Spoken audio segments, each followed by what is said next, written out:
Assalamualaikum warahmatullahi wabarakatuh.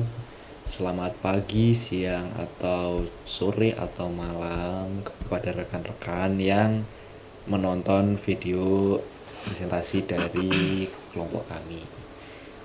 Sebelumnya perkenalkan, nama saya Aditya Karamadani dan juga rekan saya. Dan saya Dava Ramadan Damar Banulu. Oke, di sini kami akan mempresentasikan studi literatur kami, yaitu tentang kesenjangan kompetensi lulusan dengan kebutuhan industri atau skill mismatch. Oke, bisa di next. Oke, lulusan siap industri butuh, kenapa tidak cocok? Jadi kita semua sering mendengar ada sebuah cerita, yaitu banyak lulusan, lalu perusahaan juga banyak eh, membuka lowongan. Tapi seringkali ada keluhan, yaitu skill mereka atau skill lulusan sekarang itu tidak sesuai dengan kebutuhan yang dibutuhkan oleh perusahaan ataupun sebaliknya.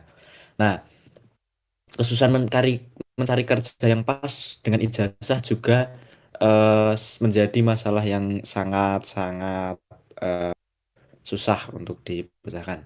Lalu fenomena ini eh, namanya adalah skill mismatch seperti yang dijelaskan di judul tadi.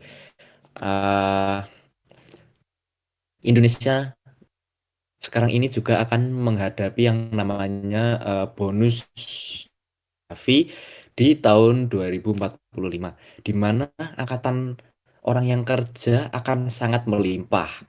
Ini adalah sebuah pedang yang menjadi pedang yang bermata dua, karena di sisi lain ini akan menjadi keuntungan bagi kita karena eh, banyak pekerja atau tenaga ahli nantinya dari Indonesia. Tapi di sisi lain, kalau tidak dimanfaatkan dengan baik, nantinya dia akan menjadi eh, lonjakan pengangguran yang sangat tinggi. Seperti itu. Nah, disinilah relevansinya eh, skill mismatch dengan data science yang nantinya akan eh, diselesaikan oleh studi literatur yang telah kami lakukan. Oke, next. Nah, eh, pertanyaannya seberapa serius sih masalah ini? Nah, untuk menjawabnya kami merujuk pada literatur pertama kami dari sebuah studi oleh Hurtas dan juga Raymond di 2024. Di sini teknik data science digunakan untuk analisis if in inferensial secara spesifik. Mereka menggunakan model logit multinominal untuk memprediksi bagaimana tingkat pendidikan mempengaruhi jenis pekerjaan yang didapat oleh seseorang. Ini adalah pendekatan data science untuk membuktikan sebuah hipotesis dengan data. Hasilnya di sini sangat jelas, yaitu kalau pendidik pendidikan yang sesuai dengan kebutuhan industri ini menaikkan peluang kerja sebesar 9,67%. Namun, jika tidak sesuai, peningkatannya itu hanya 3,54% saja.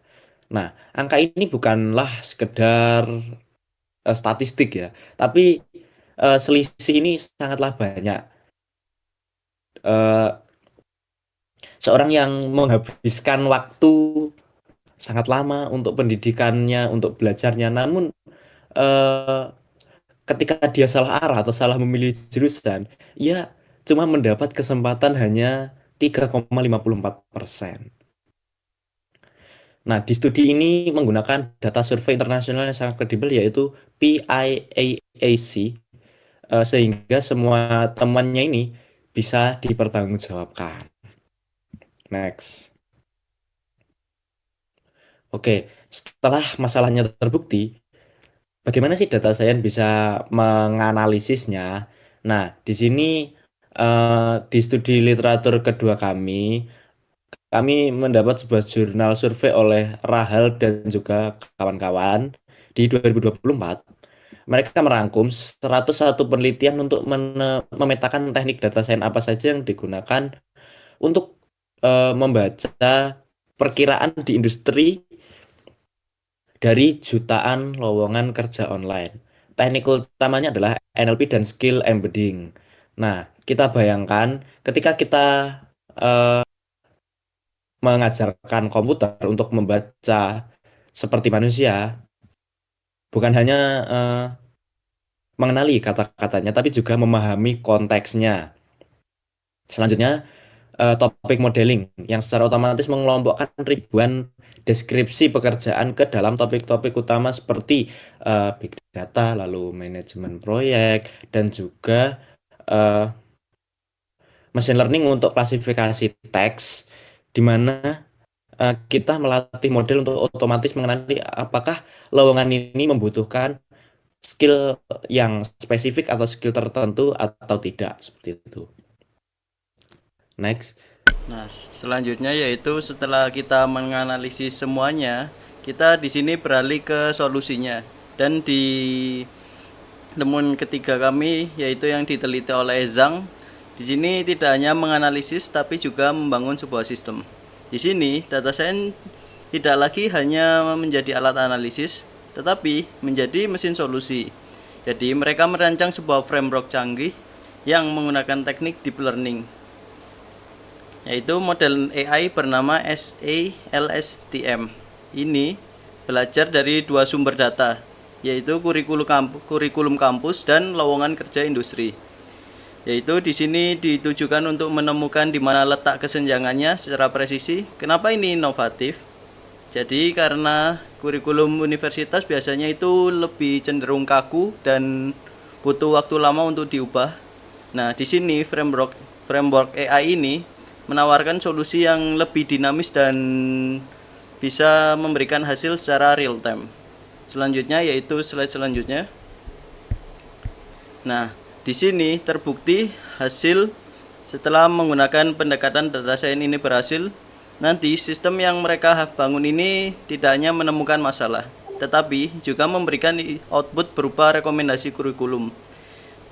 Nah, Assalamualaikum seperti rekan-rekan usulan modul atau sedaya. mata kuliah baru, bagian tercanggihnya adalah yaitu attention mechanism yang memungkinkan AI untuk fokus pada bagian paling relevan dari deskripsi, mata kuliah, dan lowongan kerja.